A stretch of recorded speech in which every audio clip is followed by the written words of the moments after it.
Om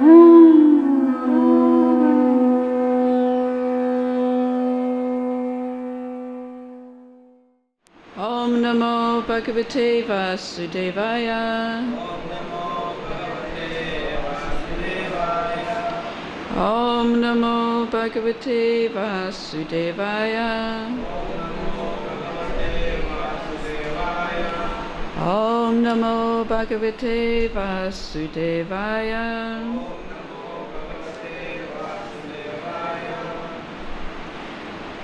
So today we are reading from Bhagavad-Gita as it is, by A.C. Bhaktivedanta Swami Srila Prabhupada, chapter number 4 entitled Transcendental Knowledge, and text numbers 23 and 24.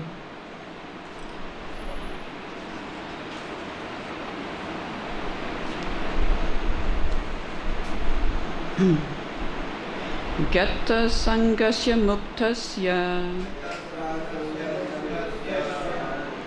Jnana Vastita Chetasaha Yagyaya Charita Karma Samagram Pravaliyate Brahmarpanam Brahmahavir Brahmagno Brahmanahutam Brahmeva Tena Gantavyam Brahma Karma Samadhina Gatta Sangasya Muktasya Jnana Vastita Chetasaha Yagyaya Charita Karma Samagram Pravaliyate Brahmarpanam Brahmahavir Brahmagno Brahmanahutam Brahmeva Tena Gantavyam Brahma Karma Samadhina Gatta Sangasya Muktasya Jnana Vastita Chetasaha Yagyaya Charita Karma Samagram Pravaliyate Brahmarpanam Brahmahavir Brahmagno Brahmanahutam Brahmeva Tena Gantavyam Brahma Karma Samadhina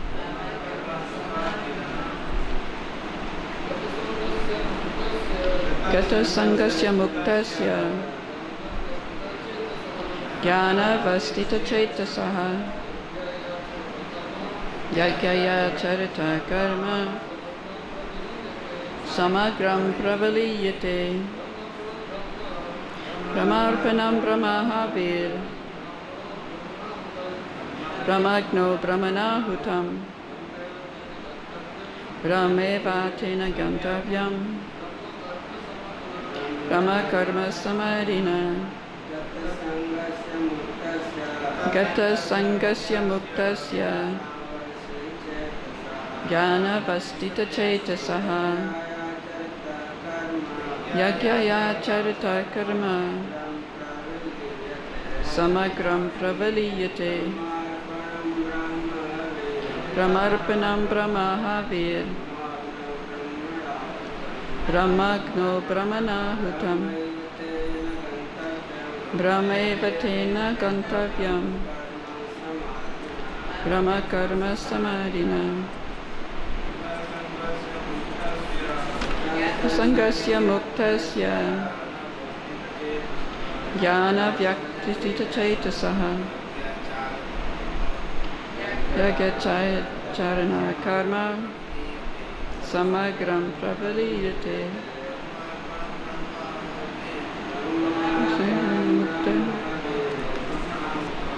Brahmagno Brahmanahutam Brahmeva Tena Gantavyam Brahma Karma Samadhina Gata sangasya muktasya jnana vastita cetasa yajnaya charita karma samagram pravaliyate brahmarpanam brahmahavir brahmagno brahmanahutam brahmeva tena gantavyam brahma karma sanadina. Gata sangasya, of one attached to the modes of material nature. Muktasya, of the liberated. Jnana avastita, situated in transcendence. Chetasaha, whose wisdom. Yajnaya, for the sake of yajna. Krishna. Acharitaha, acting. Karma, work. Samagram, in total. Pravaliyate, merges entirely. Translation and purport is Divine Grace A.C. Bhakti-Vedanta Swami Srila Prabhupada. Translation. The work of a man who is unattached to the modes of material nature and who is fully situated in transcendental knowledge merges entirely into transcendence. Please repeat. The work of a man who is unattached to the modes of material nature and who is fully situated in transcendental knowledge merges entirely into transcendence. Purport. Becoming fully Krishna conscious, one is freed from all dualities and thus is free from the contaminations of the material modes. He can become liberated because he knows his constitutional position in relationship with Krishna, and thus his mind cannot be drawn from Krishna consciousness. Consequently, whatever he does for Krishna, who is the primeval Vishnu. Therefore, all his works are technically sacrifices, because sacrifice aims at satisfying the Supreme Person Vishnu, Krishna. The resultant actions to all such work certainly merge into transcendence, and one does not suffer material effects. Text number 24, translation. A person who is fully absorbed in Krishna consciousness is sure to attain the spiritual kingdom because of his full contribution to spiritual activities, in which the consummation is absolute and that which is offered is of the same spiritual nature. Purport. How activities in Krishna consciousness can lead one ultimately to the spiritual goal is described here. There are various activities in Krishna consciousness, and all of them will be described in the following verses. But for the present, just the principle of Krishna consciousness is described. A conditioned soul entangled in material contamination is sure to act in the material atmosphere, and yet he has to get out of such an environment. The process by which the conditioned soul can get out of the material atmosphere is Krishna consciousness. For example, a patient who is suffering from a disorder of the bowels due to overindulgence in milk products is cured by another milk product, namely curds. The material absorbed conditioned soul can be cured by Krishna consciousness, as set forth here in the Gita. This process is generally known as yajna, or activities, sacrifices, simply meant for the satisfaction of Vishnu or Krishna. The more the activities of the material world are performed in Krishna consciousness, or for Vishnu only, the more the atmosphere becomes spiritualized by complete absorption. The word Brahman, means spiritual. The Lord is spiritual, and the rays of his transcendental body are called Brahmajyoti, his spiritual effulgence.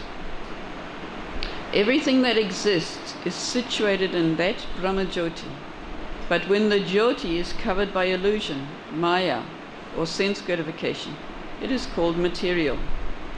This material veil can be removed at once by Krishna consciousness.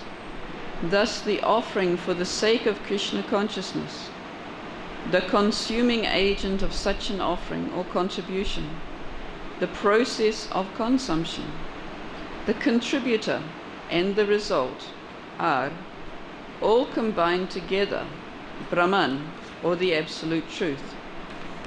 The Absolute Truth covered by Maya is called matter.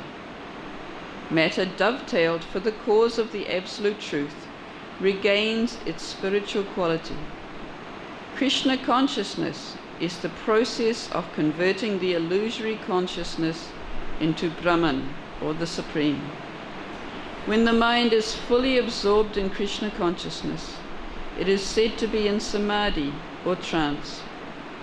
Anything done in such transcendental consciousness is called yajna, or sacrifice for the Absolute. In that condition of spiritual consciousness, the contributor, the contribution, the consumption, the performer or leader of the performance, and the result or ultimate gain, everything, becomes one in the Absolute, or the Supreme Brahman. That is the method of Krishna consciousness. Om Jnanatimirandasya Jnananjana Shalakaya Chakshuran Maritam Yena Tasmai Shri Gurave Namaha Sri Chaitanya Manobhistam Stapitam Yena Bhutale Swayam Rupa Kadamayham Dadati Svapadantikam Vandayaham Shri Guruho Shri Yuta Padakamalam Shri Guruna Vaishnavamscha Shri Rupam Sagrijatam Sahagana Raghunatan Vitam Tam Sajivam Sadvaitam Savadutam Parijana Sahitam Krishna Chaitanya Devam Shri Radha Krishna Padan Sahagana Lalita Shri Visakan Vitamscha Hey Krishna Karuna Sindhu Dinabandho Jagatpate Gopesha Gopika Kanta Radha Kanta Namustate Tapta Kanchana Gaurangi Radhe Vrindavaneshwari Vrishabhanu Sute Devi Pranamami Hari Priye Vanchakalpa Tribhubhyascha Kripa Sindhubhya Evacha Patitanam Pavanebhyo Vaishnavebhyo Namo Namaha Nama Om Vishnu Padaya Krishna Prestaya Bhutale Srimate Bhakti-vedanta Swaminiti Namane Namaste Saraswati Deve Gauravani Pracharine Nirvishesha Shunyavadi Paschatya Deshatarine Jai Shri Krishna Chaitanya Prabhu Nityananda Shri Advaita Gadadhara Shri Vasadi Gaura Bhakta Vrinda Hare Krishna Krishna Krishna Hare Hare Hare Rama Rama Rama Hare Hare.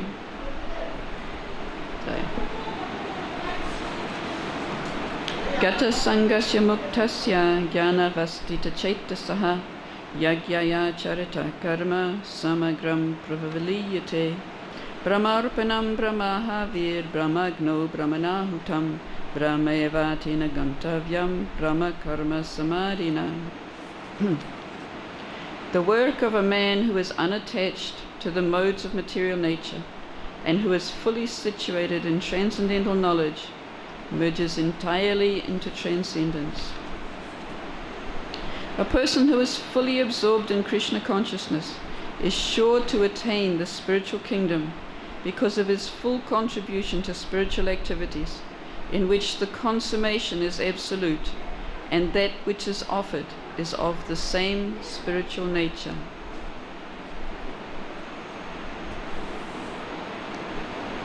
Hare Krishna.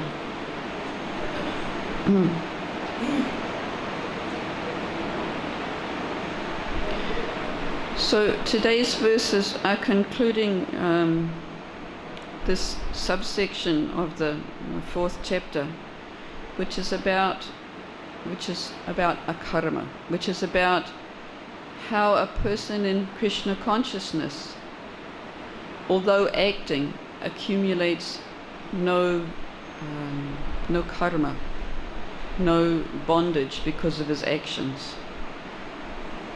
These verses summarize by saying that when this person who acts in Krishna consciousness, he is acting without attachment to the activity or the results, and as such everything becomes Krishna conscious, becomes spiritual. The performer, which means the person himself who is acting in Krishna consciousness, what he is doing, the action, what he is offering. We are offering bhoga, and then that bhoga becomes also Krishnaized. The consumption also, and even the result becomes Krishna consciousness. In the following few verses, as Srila Prabhupada explains in the purport, Lord Krishna describes some of these activities.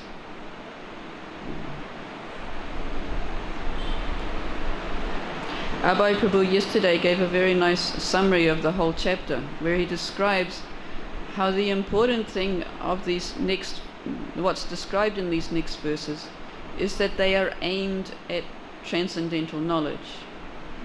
And when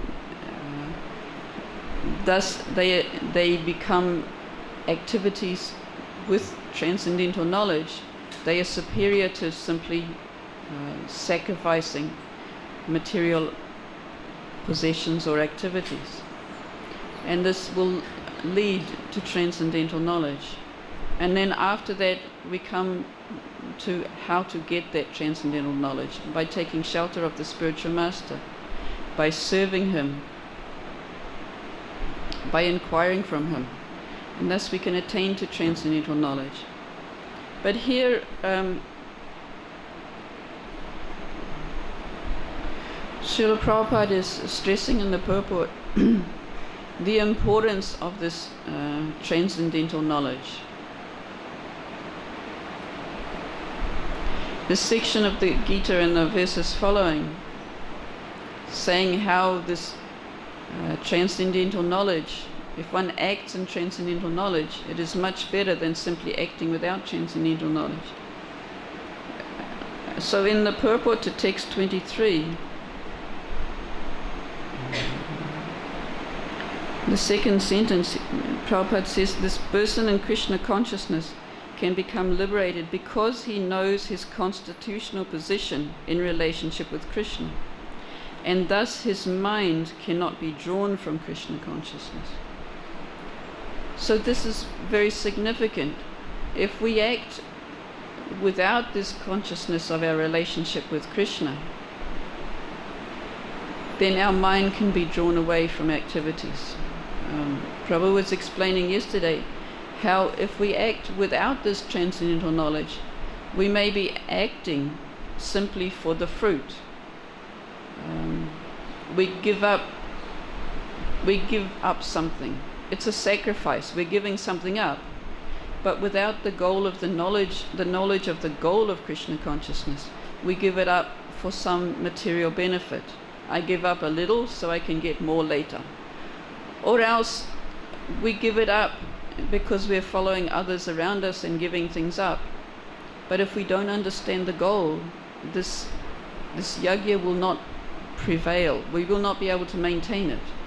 We need very much to understand this goal. As Prabhupada says, once we know our constitutional position in relationship with Krishna, the mind cannot be drawn away from Krishna consciousness.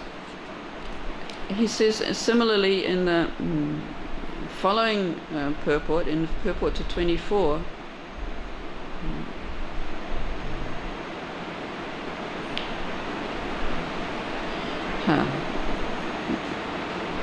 around a third of the way through, a little more. The more the activities of the material world are performed in Krishna consciousness, or for Vishnu only, the more the atmosphere becomes spiritualized by complete absorption. So this spiritualization of our activities in Krishna consciousness becomes complete because of our complete absorption.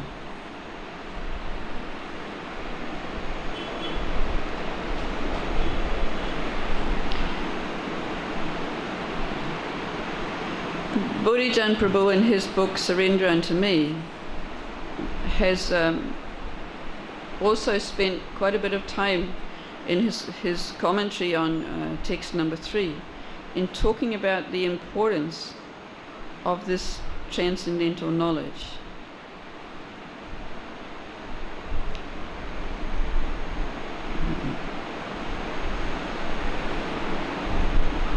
He says we should not underestimate the importance of acquiring transcendental knowledge.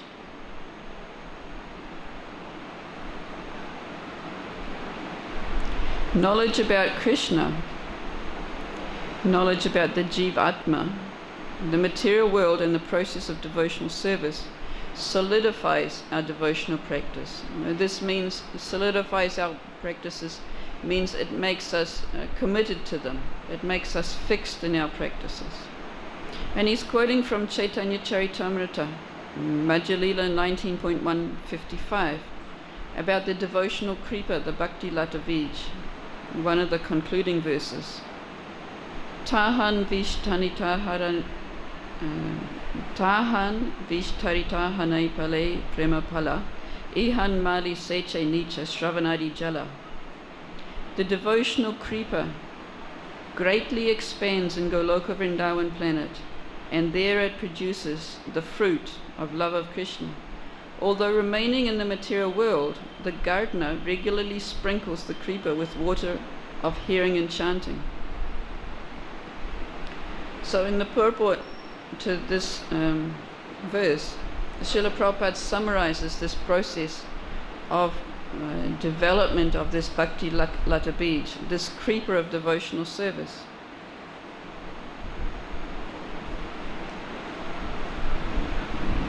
The previous verses leading up to this one had described how when one is very fortunate wandering in this material world, one by chance meets the spiritual master by great fortune.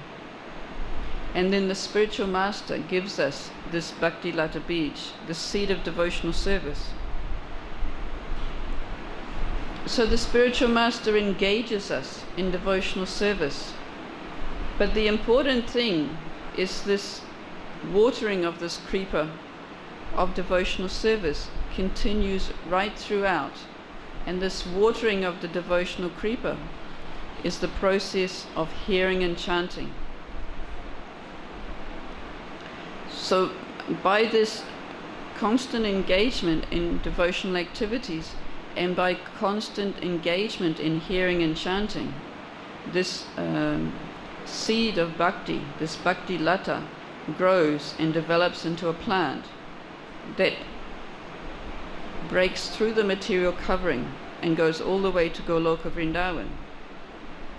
In Goloka Vrindavan, it takes shelter of the lotus feet of Krishna.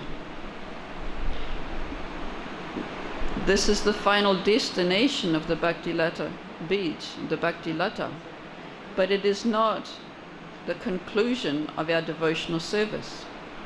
When our creeper reaches the lotus feet of Lord Krishna, we continue to water with hearing and chanting, which is this verse is said. Ihan mali seche nicha shravanadi jala. So even when it reaches the lotus feet of Lord Sri Krishna, the gardener must continue to water it by hearing and chanting. Then this watering of the Bhakti-Lata will mature the plant and provide our fruits of ecstatic love of Godhead. If we ever stop hearing and chanting, then we will not get those fruits. As Srila Prabhupada continues in that purport, it is not that at a certain stage one can stop chanting and hearing and become a mature devotee. If one stops, one certainly falls down from devotional service.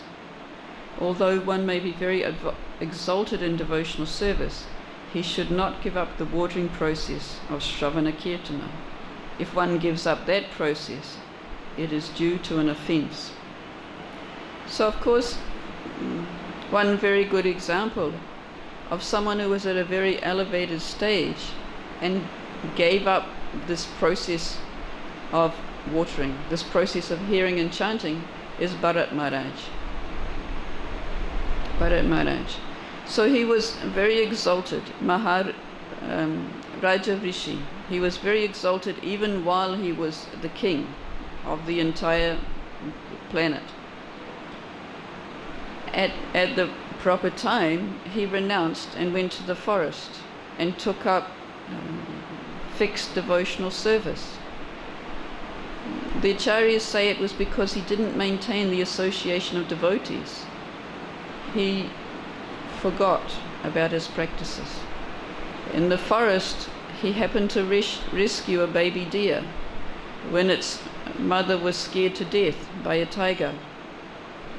And trying to look after this deer, he became attached to it. And then his mind would wander. While he was performing his daily religious activities, he was sitting at the fire sacrifice offering things to Vishnu. But at that time, instead of being completely absorbed in this process, his mind would wander and would say, "Oh, the deer is not here. I wonder where it is. I hope it is all right. I hope no tiger has come to got it. I wonder if it has enough to eat." So like this complete absorption became lost because he gave up this process of hearing and chanting. So the Acharyas say that Bharat Maharaj, at this point, when he was trying to complete his devotional service, was actually on the stage of bhava. So bhava is actually the budding stage of prema bhakti. It's a budding stage of prema bhakti. It's before the flower of prem actually opens. It's a very high level. And yet because he didn't continue this process of hearing and chanting, he fell down from his position. As Srila Prabhupada is saying, if we don't continue this hearing and chanting, we certainly fall down. So in the coming verses in the Bhagavad-Gita, some processes are described for activities that are aimed at transcendental knowledge.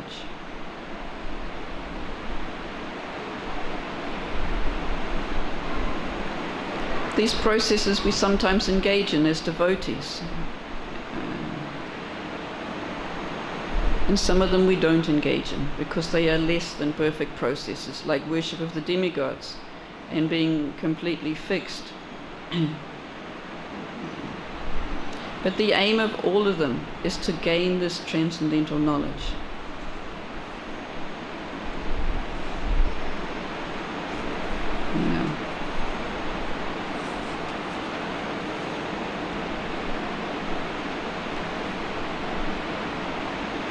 So this fixation on our activities in Krishna conscious is essential if we want to reach the highest stages of devotional service. So at the moment we are not always fixed, but we're in the process of sadhana bhakti. So it is to be understood, we're not perfect. Srila Prabhupada is saying that even when we reach a very high stage, we shouldn't neglect hearing and chanting. So especially for us as sadhakas, we should never neglect this hearing and chanting. This listening to make sure we try and realize the transcendental knowledge. Prabhupada was explaining yesterday how this transcendental knowledge will reawaken our relationship with Krishna. Because if we want to develop a relationship, we need to know the person who we relate to.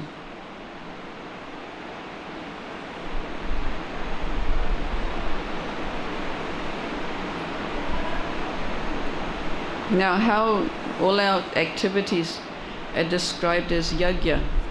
Sometimes we don't think of our process of devotional service as yajna. But even back in the 3rd chapter, in text number 9, Krishna had described how work for Vishnu, or yajna, yajnartat karmano nyatra, loko yam karma bandhana, tad arpan karma konteya mukta sangha samachara. Work done as a sacrifice for Vishnu has to be performed, otherwise work causes bondage in this material world. Therefore, O son of Kunti, perform your prescribed duties for his satisfaction, and in that way you will always remain free from bondage. So Prabhu yesterday very nicely went through these description of these activities, how we have including varnashram, your duties in varnashram, different yoga practices, cultivation of knowledge, brahmacharya, like this. How each of these, when they are performed for Krishna's sake, they become transcendental. In the following verses, it will also be described how these slightly complicated terms that Prabhupada, that are in the text 24, the consummation, the contribution, and that which is offered, how all these different types of activities actually fit into that.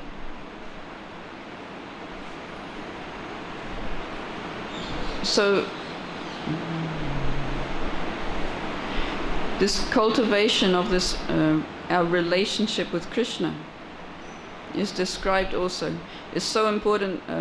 Lord Krishna describes it in many places. Somewhere in the 2nd chapter he describes how no, this one I think. Yes. Okay, so in 2:45 to 46,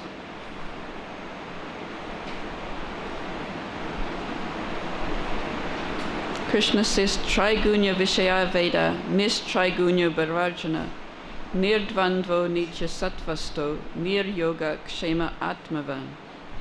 The Vedas deal mainly with the subject of the 3 modes of material nature.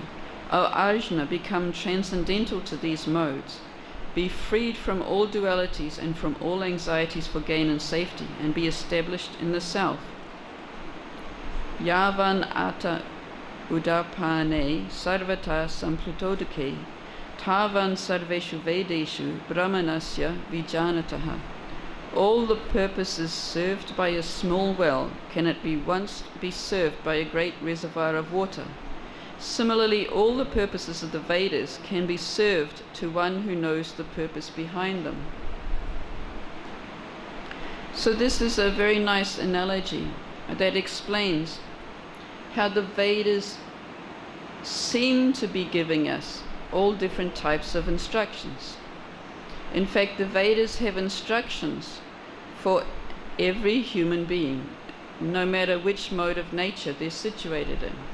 So some of the Vedas seem to be recommending sacrifice to the demigods. Some of the Vedas seem to be recommending cultivation of simply knowledge. But how the whole purpose is as described in this 4th chapter, that all of these sacrifices are intended to develop transcendental knowledge. So this is the purpose behind all of the Vedas. Simply activities which are not described in the Vedas, we do simply for our own desires. Therefore, they're not aimed at transcendental knowledge. They're simply aimed at our selfish desires or our extended selfishness. We want to please our family, our community, our nation, like that. It's material, so it's based on the self. All of the instructions of the Vedas are intended for the development of transcendental knowledge, ultimately. So this analogy is very nice. All the purposes served by a small well can at once be served by a great reservoir of water. So in a village, traditionally, there would be wells, and they would have a well set aside for washing clothes. They would have a well set aside for drawing water, like that. Different wells for different purposes. But if in the same village there is a great reservoir of water, or a river, then one can perform all things in that great reservoir of water. So Krishna is giving that analogy, that similarly, if we understand the purpose of the Vedas, then all of the different activities in the Vedas can be understood in that way. If we simply take piece by piece the different instructions of the Vedas, we won't understand the purpose. We must understand the purpose. And this purpose is given more in chapter 15, verse 15. 15.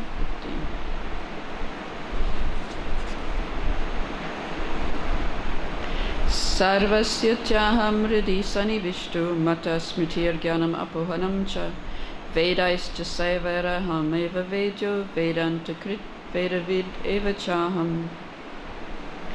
Krishna says, I am seated in everyone's heart, and from me come remembrance, knowledge and forgetfulness.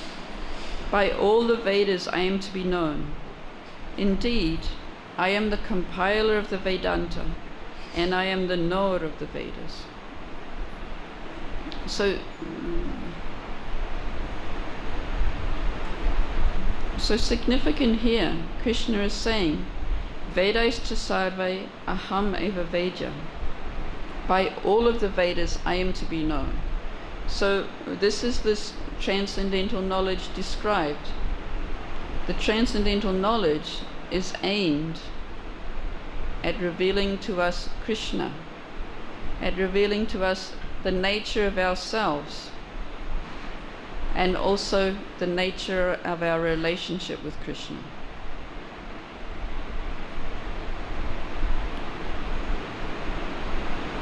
As we heard summarized yesterday also, the early part of the fourth chapter of the Bhagavad-Gita, Krishna was giving us some hint into this transcendental knowledge.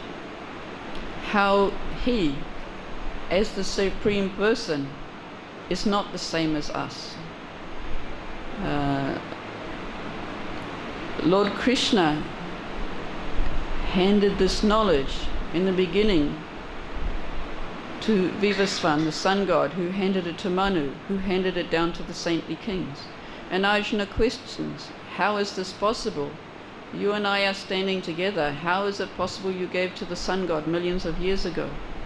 And Krishna explains that actually you and I are not exactly the same. He says, because I am transcendental, because my body is transcendental, I can remember everything, but you cannot, because we've gone through many, many different lives together. And then how Krishna says, simply by knowledge of my appearance and activities, you can also attain to that transcendental position. You can also attain a transcendental nature like mine. So that's what's been described as well in today's verses, how if we become fixed in this transcendental knowledge and our activities become fixed in Krishna consciousness, then we become transcendental. And everything we take and we offer to Krishna is transcendental. And the result is also transcendental. So everything becomes transcendental simply by this knowledge of who Krishna is, who we are, and our relationship with him. Krishna also described the purpose for him coming, how he comes simply out of compassion for us. Now, that should help for us to develop this relationship of love.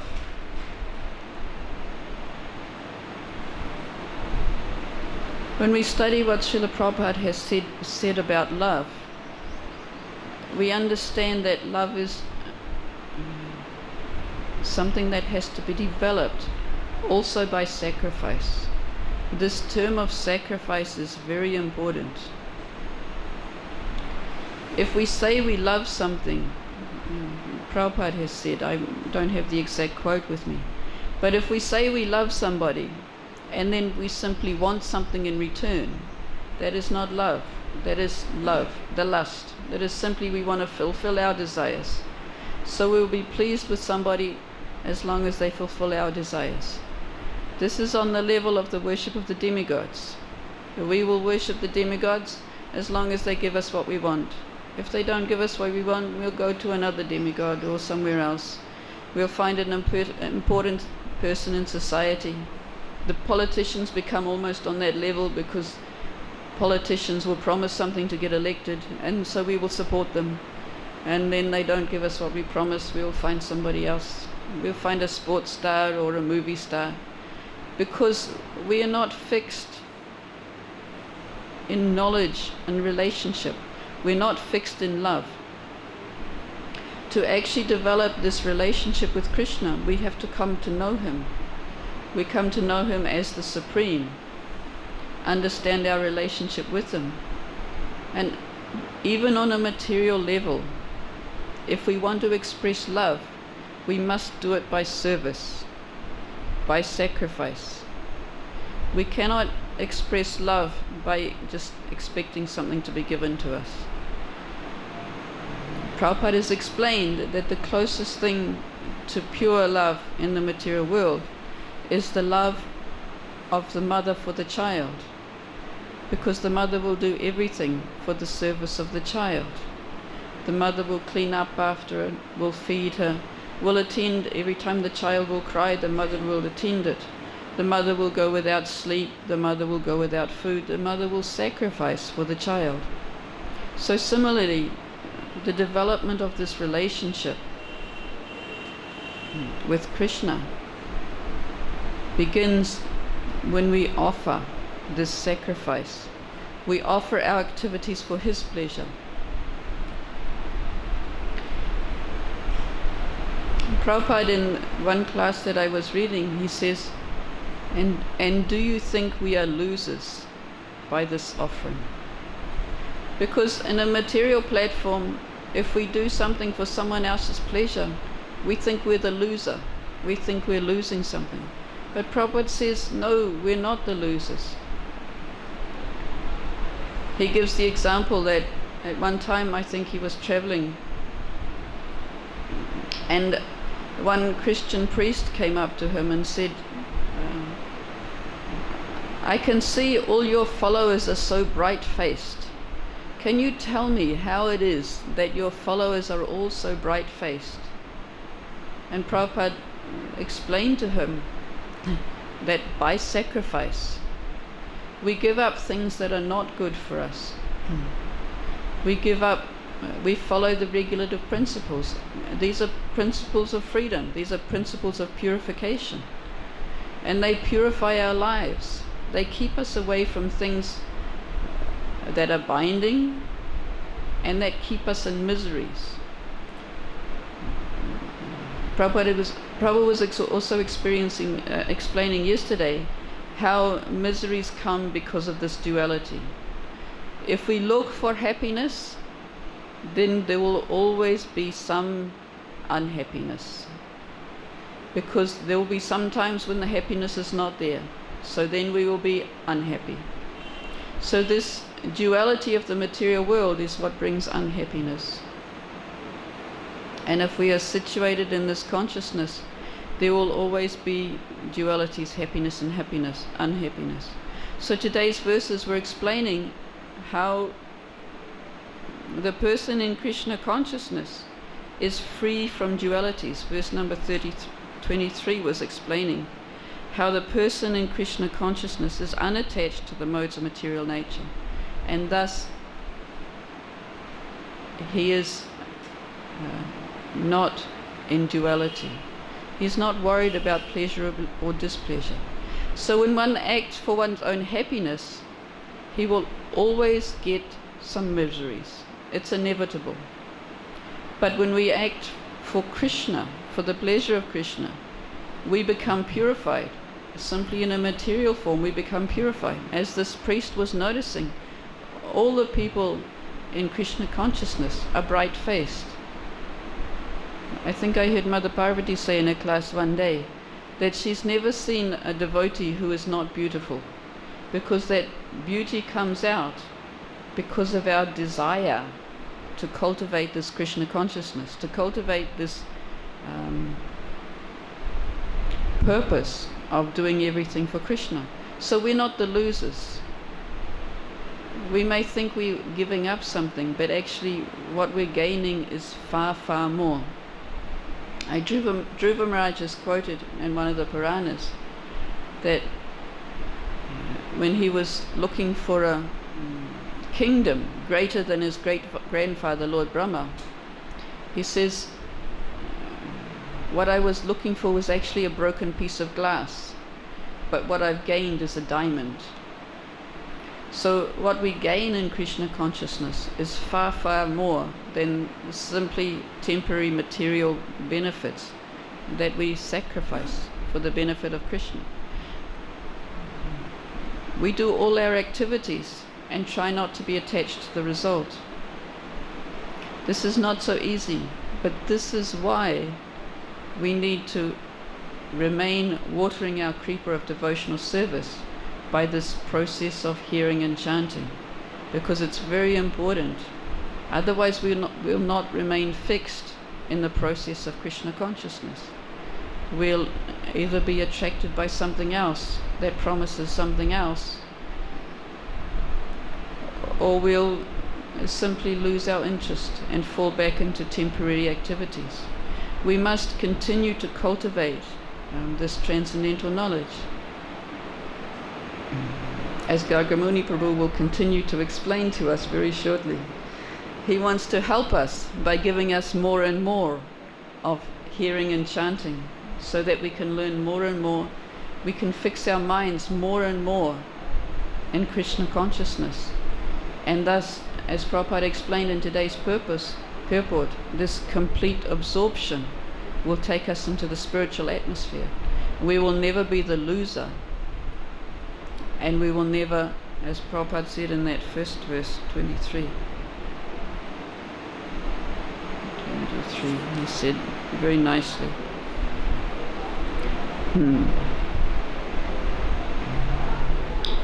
because he knows his constitutional position in relationship with Krishna, thus his mind cannot be drawn from Krishna consciousness. So that we need to remain fixed in, because we don't want to ever lose this opportunity for Krishna consciousness, which will come from also developing our relationship and mood of service to Srila Prabhupada, because that's a development of our fixing our faith in Krishna consciousness will come by the mercy of the spiritual master, by the mercy of Srila Prabhupada.